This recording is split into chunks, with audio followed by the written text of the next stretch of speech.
New challenge, restoration challenge. Japanese pet. Katakana keyboard, like on the VIC 1001. No idea if this works. No idea. Some extra knobs down there. This is my first pet. So, yes, shall be interesting.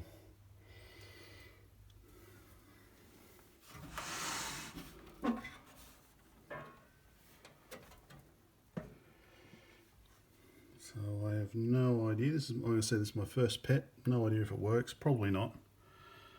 But something to start with. Oh yeah, get rid of that big transformer. Yeah, I don't know that the display is a bit loose. Bit of a worry. One thing at a time. I need to fix the keyboard and the space bar.